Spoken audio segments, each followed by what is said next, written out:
I'm what you might call a real-life superhero. Let me tell you my story.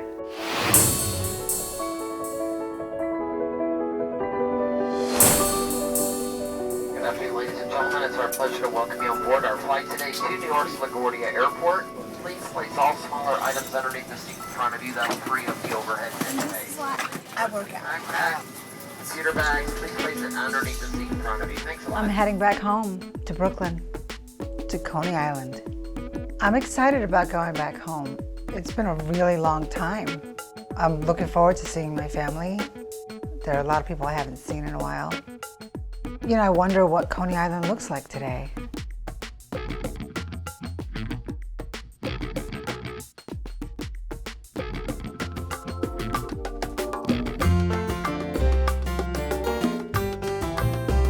I have a big Puerto Rican family that I adore. We've always been close, no matter the distance or time spent apart.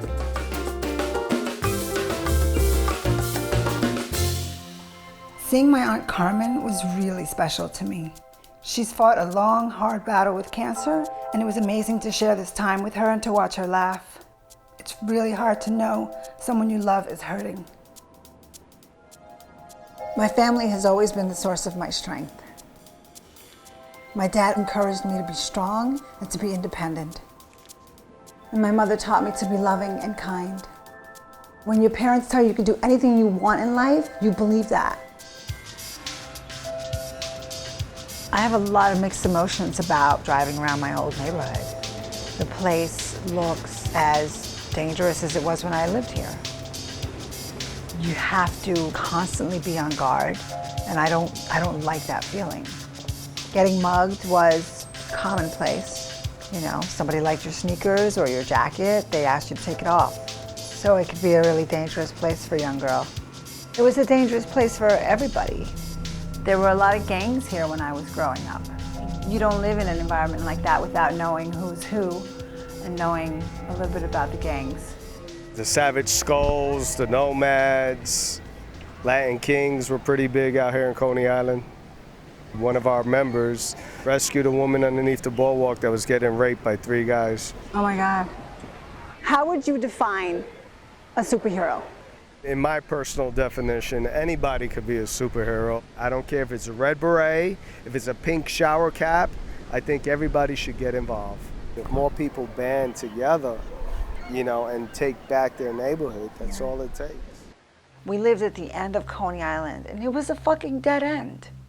It was literally a dead end. I would jump on my bicycle and haul ass out of Coney Island on the boardwalk. I would ride until I was in Brighton Beach, where it was safe. I went to a gym outside of Coney Island, and my life totally changed. I met different people, I was in different neighborhoods, my environment changed, my options changed.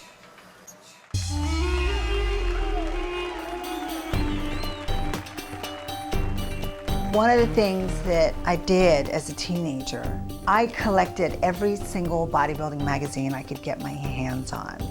Anything that included women bodybuilders, I owned it. I put everything I had into working out, into building my body. From the age of 17, I spent every single day at the gym. For me, it was empowering, and it was my ticket out. It was my escape.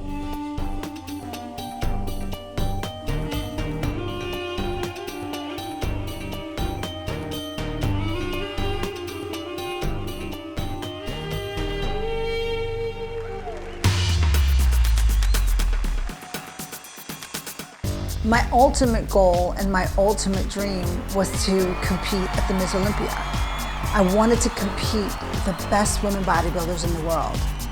And there I was, competing with the women that inspired me. And I wanted to be one of those women who was able to inspire others.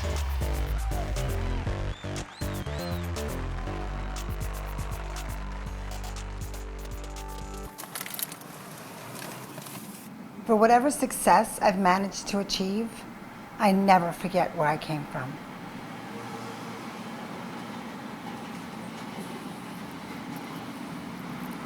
I asked him if he wanted water, and he said, "Oh God, yes." I realize how important water is. You know, I feel like I want to figure out how I can do things differently. How to really help people. You know, I want to be more proactive. It's not enough to talk about the problems, you know. It's important to try to figure out how you can do something meaningful to help. I think that one of the things about being active, living in a way where you're thinking about more than just yourself, and you're actively thinking about, okay, how do I do something for somebody else? How do I make the world a little bit of a better place? How do I make a difference in some small way, but yet meaningful? I think that it's something that people don't necessarily think about unless sometimes they're jolted into thinking about it. Everybody knows what it is to be affected by cancer on some level. Nobody's untouched. Whether you've experienced it yourself and fought it, or you love somebody who's dealt with it or is dealing with it, it's heartbreaking. I'm worried about my aunt. She had more surgery this week. More tumors. She's in pain. My aunt has been fighting cancer for at least 20 years. I don't know how she does it.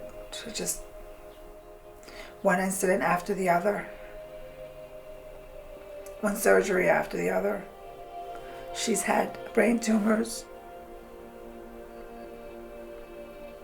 She had lymph nodes removed. Mastectomy. They just removed tumors from her hip. Carmen hurt herself in the shower today.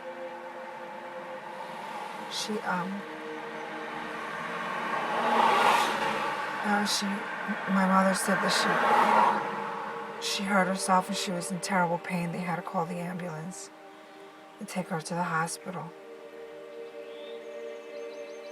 My mom is scared to death. And she just told me to pray, to please pray for her sister.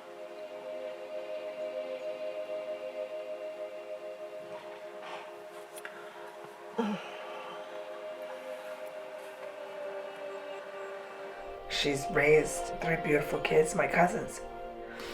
A daughter and 2 sons.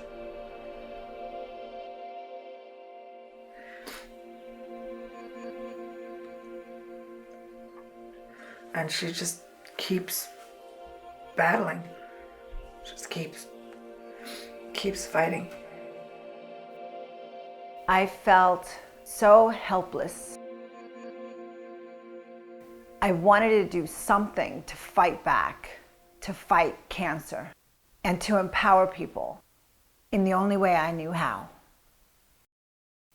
I wanted to put together a mission that was consistent with who Misfit is, who I am as a person, and find a way to inspire people to challenge themselves physically in a way that they'd never done before.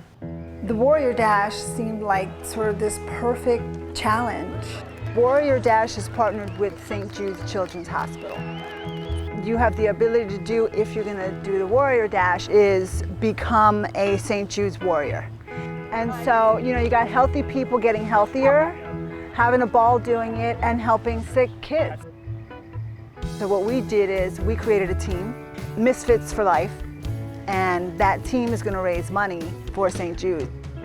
It's a fun way to get in shape because it's a 5K obstacle course. People dress up as Smurfs and all kinds of crazy outfits, and so I thought it was a perfect fit for us. This was my first time leading a team. You know, it was so cool. As soon as I started talking to people about it, they got on board.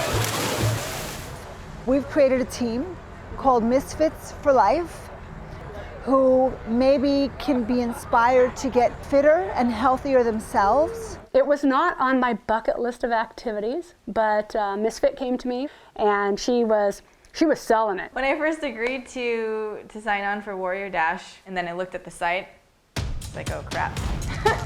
This is intense looking. How far are you up to now? We got to a full mile Nice. without stopping after about, I don't know, 2 weeks? 7 weeks?